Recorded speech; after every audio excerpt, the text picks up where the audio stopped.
wabarakatuh. Perkenalkan, nama saya Muhammad Salafin Nasution dengan NIM 2210651953 dari Prodi Teknik Informatika kelas B Universitas Muhammadiyah Jember. Pada kesempatan hari ini, saya akan memaparkan sebuah video dari tugas praktikum 2 dan praktikum 3.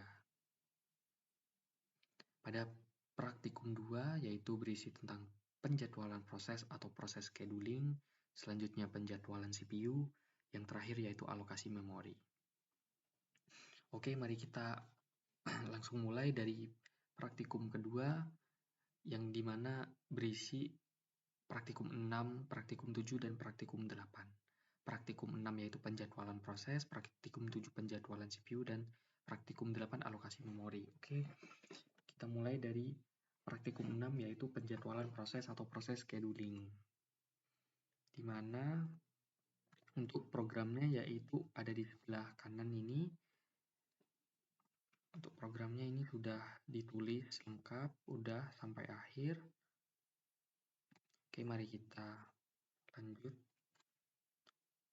Mari kita jalankan programnya. Nah, di sini terdapat 3 pilihan yaitu FCFS, SJF, dan keluar.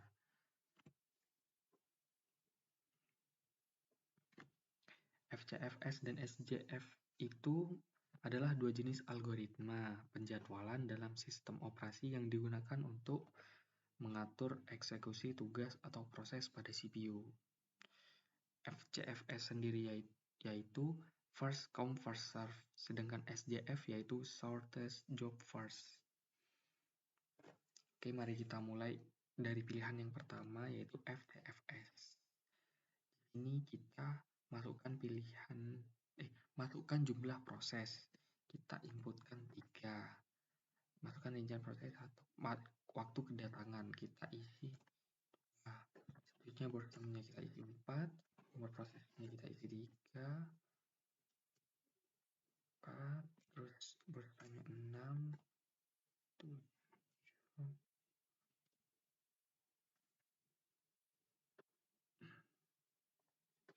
Oke, di sini terdapat rincian prosesnya yaitu proses 21.982 dengan turnaround time-nya negatif 4131832888, waiting time-nya 0. Proses ketiga turnaround time-nya 4, waiting time-nya 0. Proses 1 turnaround time-nya 8, waiting time-nya 4. Rata-rata turn Android time-nya negatif 13,77 dan selanjutnya.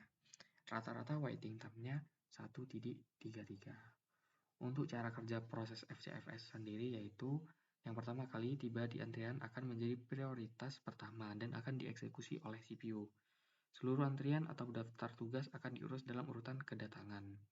Dan untuk FCFS itu algoritmanya yaitu yang pertama mengurutkan proses berdasarkan waktu kedatangan. Selanjutnya yaitu membangun linked list untuk mempresentasikan urutan proses. Setelah itu menghitung waktu putar dan waktu tunggu untuk setiap proses. Selanjutnya, setelah itu mencetak Gantt chart untuk visualisasi eksekusi proses, dan yang terakhir yaitu menampilkan rincian waktu putar dan waktu tunggu rata-rata.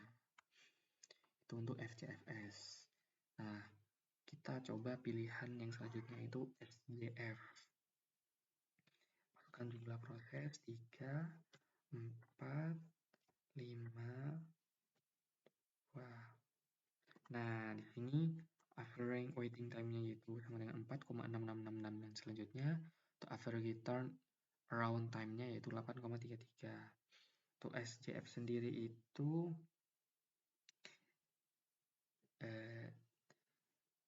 proses yang memiliki durasi eksekusi paling singkat akan dieksekusi terlebih dahulu. Untuk cara kerjanya yaitu proses dengan waktu eksekusi terpendek memiliki prioritas tinggi. Jika ada proses baru yang tiba, sistem akan membandingkan waktu eksekusinya dengan waktu eksekusi proses-proses lain dalam antrian. Dan proses dengan durasi paling singkat akan dipilih untuk dieksekusi selanjutnya. Untuk algoritmanya dari SJF itu Yang pertama-tama itu mengurutkan proses berdasarkan burst time secara ascending. Selanjutnya, menghitung waktu putar dan waktu tunggu untuk setiap proses. Setelah itu mencetak Gantt chart untuk visualisasi eksekusi proses. Dan yang terakhir, menampilkan rincian waktu putar dan waktu tunggu rata-rata. Program ini memberikan pemahaman tentang cara algoritma penjabalan proses bekerja dan memberikan visualisasi eksekusi proses melalui Gantt chart. Kedua algoritma ini memiliki kelebihan dan kekurangan masing-masing.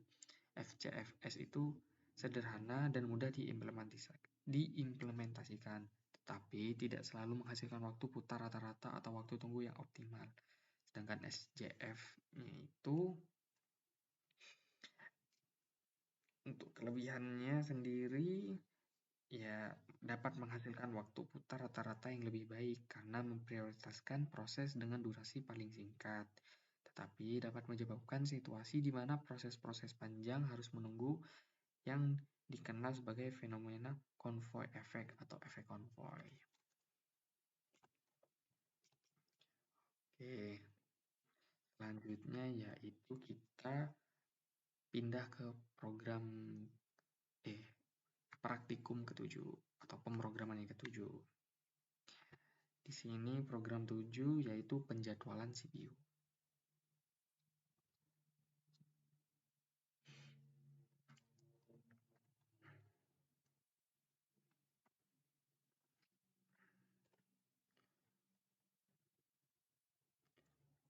Untuk program dan codingannya yaitu di sebelah ini ya. Sudah diinputkan, sudah. Dan di set semua udah. Oke, mari kita running programnya.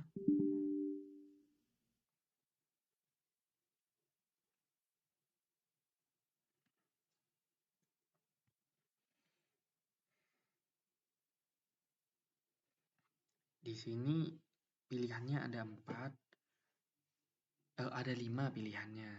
Dan yang kelimanya yaitu keluar. Untuk 1 dan keempat itu 1 dan 2 sudah dijelaskan FCFS dan SJF. Sisanya yaitu round robin dan priority scheduling.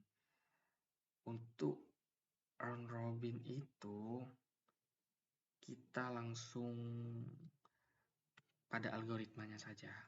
Jadi kalau round robin itu algoritmanya yaitu menggunakan time quantum. Jadi menggunakan algoritma round robin dengan menggunakan time quantum. Selanjutnya yaitu menghitung waktu tunggu dan waktu putar dan akhirnya menampilkan rata-rata waktu tunggu dan waktu putar. Oke, kita langsung coba. Kita coba dari yang pertama dulu. Yang penjadwalan CPU. Rata-rata waiting time-nya 0, rata-rata turnaround time-nya 1. Untuk masukkan proses burst time-nya P1 sama dengan 1. Proses 1 burst time 1, waiting time 0, turnaround time 1. SJF, masukkan pilihan Anda, kita masukkan 2. Masukkan jumlah proses, kita masukkan 2 saja. Masukkan proses burst time 3 dan 2. Maka rata-rata waiting time-nya 1.000, rata-rata turnaround time-nya 3,500.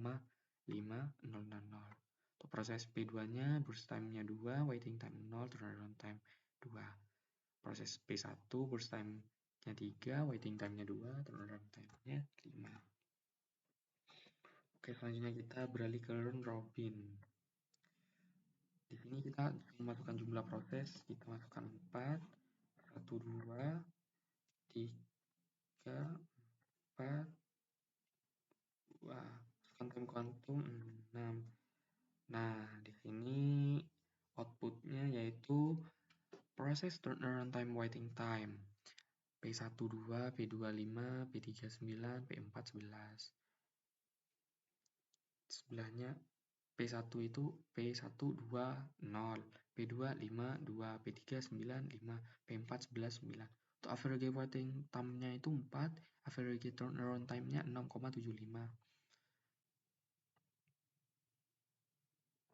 Itu pilihan yang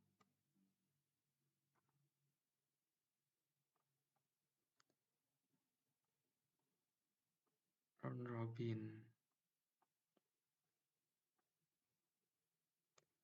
Oke. Selanjutnya kita akan masukkan pilihan yang keempat, yaitu priority scheduling. Enter the number of process. Pilih 4, satunya 3, 2,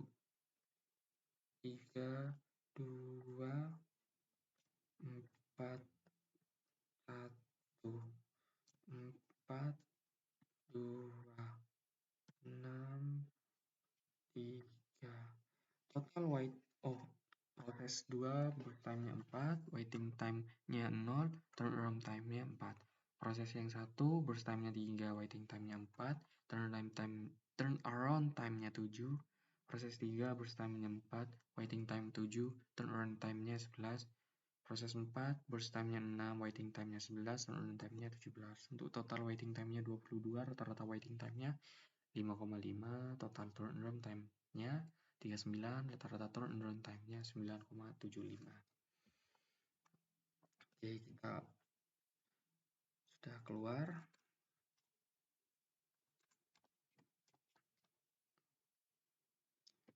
Selanjutnya kita coba yang program 8.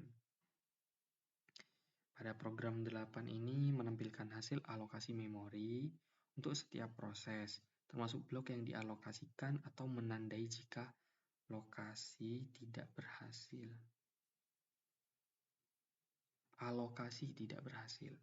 Program memberikan pemahaman tentang cara berbagai algoritma alokasi memori bekerja dan memungkinkan pembandingan hasil antara first fit, best fit, dan worst fit. Oke.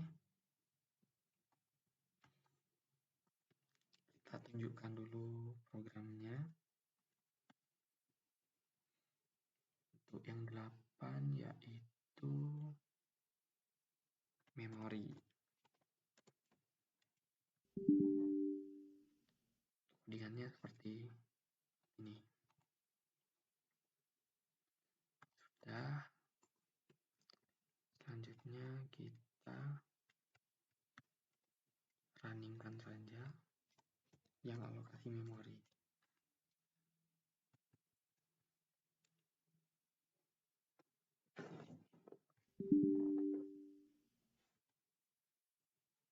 Di sini disuruh memasukkan jumlah bloknya, kita masukkan 3. Masukkan ukuran tiap bloknya. 2, pada nomor 2, 3, 5. Masukkan jumlah prosesnya.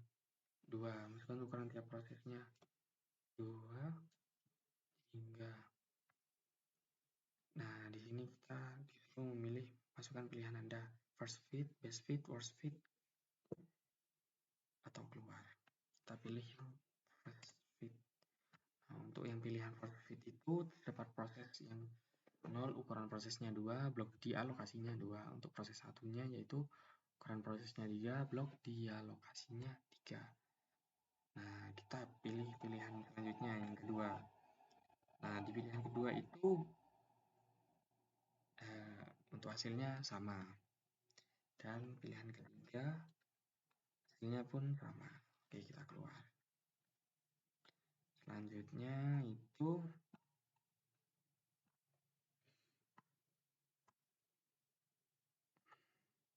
kita lanjutkan pada program 9. Namun di program 9 ini masuk pada praktikum ketiga.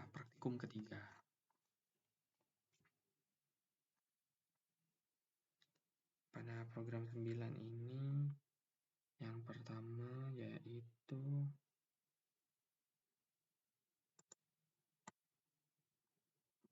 pada praktikum 9 yaitu simulasi teknik paging pada manajemen memori. Oke, kita buka teknik paging.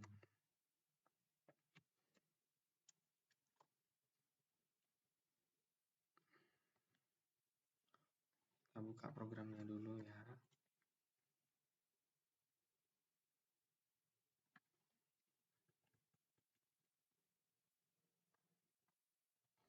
Programnya sebagai berikut.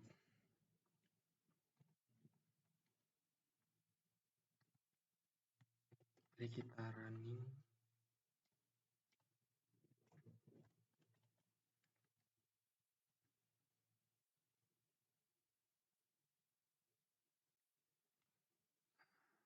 Di sini outputnya yaitu kita disuruh masukkan nomor halaman memori.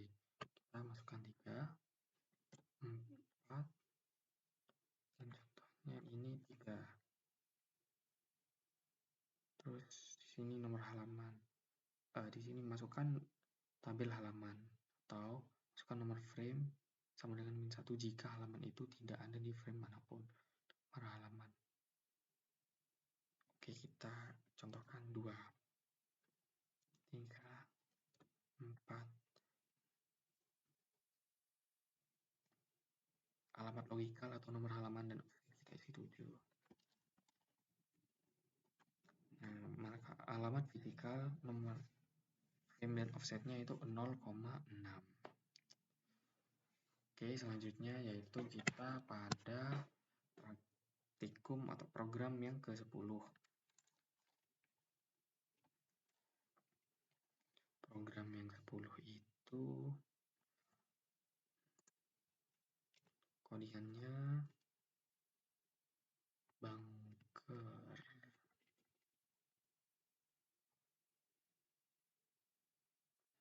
Program pada praktikum 10 yaitu simulasi algoritma bunker untuk menghindari deadlock. Oh ya, untuk yang program 9 yaitu program yang memberikan gambaran tentang cara sistem operasi mengelola pemetaan alamat logis ke alamat fisik menggunakan tabel halaman dengan memperhatikan konsep frame dan halaman dalam manajemen memori. Ke-10 yaitu praktikum 10 simulasi algoritma bunker untuk menghindari deadlock. Nah, program ini merupakan implementasi algoritma bunkers algorithm untuk menentukan apakah sistem yang sedang berjalan berada dalam keadaan aman atau tidak dalam manajemen sumber daya. Oke, 10. Agar kita buka codingannya. Nah, ini codingannya. Dan program ini memberikan gambaran tentang cara sistem operasi memastikan bahwa sumber daya dialokasikan dengan aman, mencegah deadlock, dan keadaan sistem yang tidak dapat diatasi. Oke, kita buka dulu. Di sini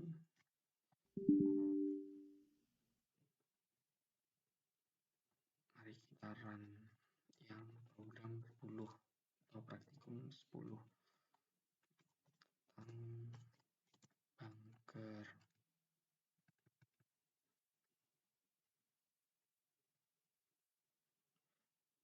Ini kita harus mengisi total sumber daya sistem, kita isi 3. Masukkan jumlah proses, kita isi 2. Masukkan sumber daya yang tersedia, kita 3, 4, 5. Tersedianya 3, 4, 5. Dan kita di sini masukkan sumber daya yang saat ini dialokasikan untuk setiap proses. 2, 3, 5, 6, 1. Alokasinya 2, 4, 3, 5, 6, 1. Selanjutnya yaitu masukkan sumber daya yang dialokasikan maksimum untuk setiap proses. 1, 2, 4, 3. Nah, kebutuhannya itu ini.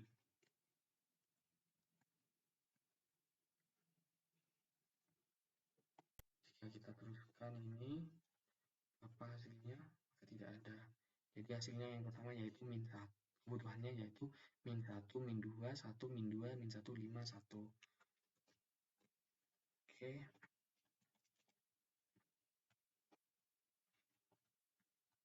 Yang selanjutnya itu yaitu program ke-11.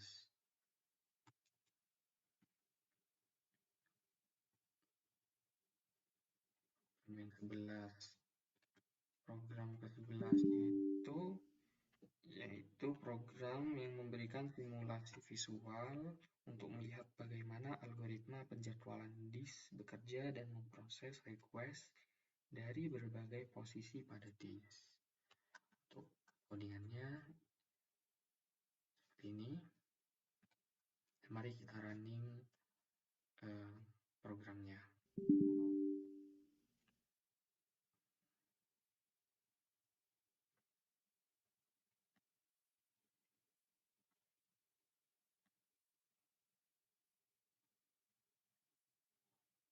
Di sini kita disuruh masukkan tentang maksimum disk 3, masukkan jumlah cache 2, masukkan posisi disk yang dibuat 4, 5, masukkan posisi awal head 3.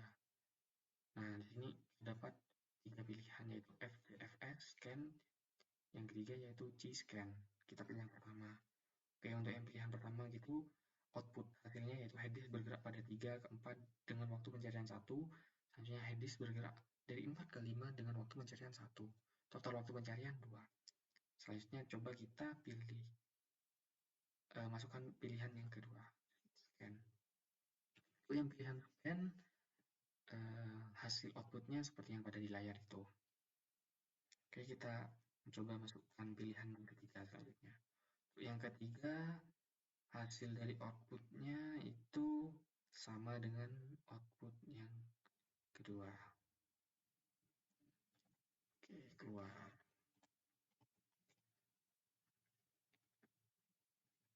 Oke, selanjutnya yaitu program 12. Program 12 ini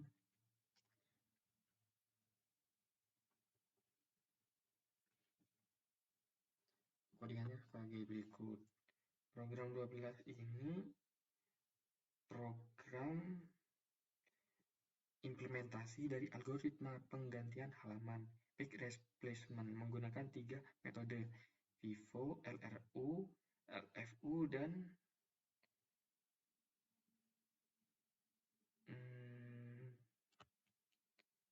FIFO, LRU, dan seterusnya lah. Oh, 3 metode: FIFO, LRU, dan LFU, betul. Nah, untuk FIFO sendiri, algoritmanya, untuk FIFO itu menerapkan algoritma first in, first out, terus menggunakan array key sebagai QW untuk menyimpan nomor halaman yang sedang berada di dalam frame. Terus menampilkan proses penggantian halaman pada setiap langkah, dan selanjutnya mengembalikan jumlah kesalahan halaman. Untuk LRU itu menerapkan algoritma last reasoning di useset. Terus menggunakan array Q sebagai frame untuk menyimpan nomor halaman, terus menggunakan array C2 untuk menyimpan informasi seberapa lama setiap halaman tidak digunakan, terus selanjutnya menampilkan proses penggantian halaman pada setiap langkah, terus mengembalikan jumlah kesalahan halaman. Program ini kemudian mencetak jumlah kesalahan halaman untuk masing-masing metode, FIFO dan LRU. Juga perlu diingat, terdapat potongan kode untuk LFU yang tidak lengkap dan komentar karena sepertinya kode tersebut tidak sepenuhnya tercantum dalam kode yang Anda berikan. Jika LFU juga diperlukan, pastikan untuk menambahkan dan menjelaskannya secara singkat. Oke.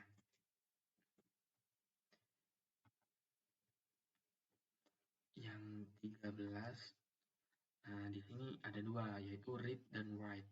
Kita coba yang read dulu ya. Programnya sebagai berikut, read.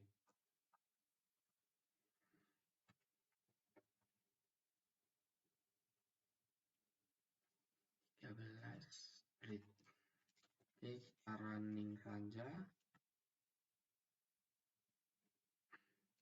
Hasilnya yaitu page shared memori adalah -1. Proses terlampir di 0 kali FFFF dan seterusnya, segmentation fault.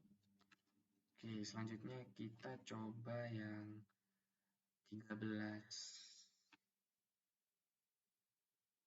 override. 13 override.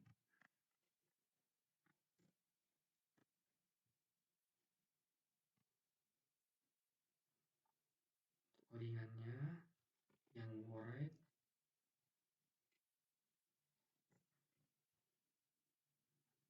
seperti berikut.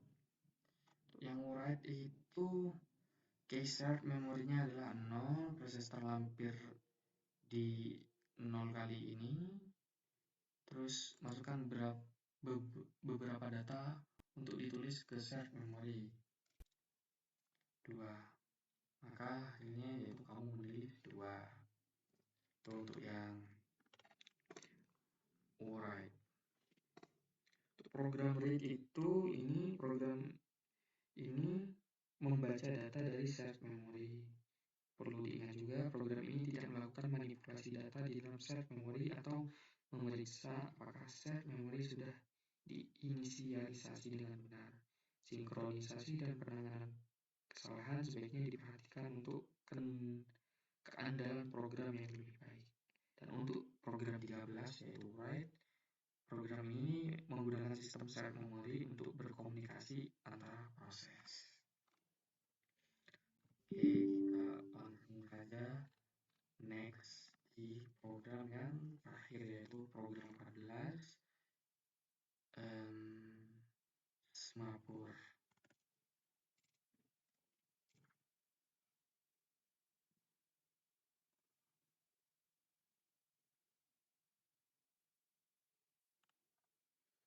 Untuk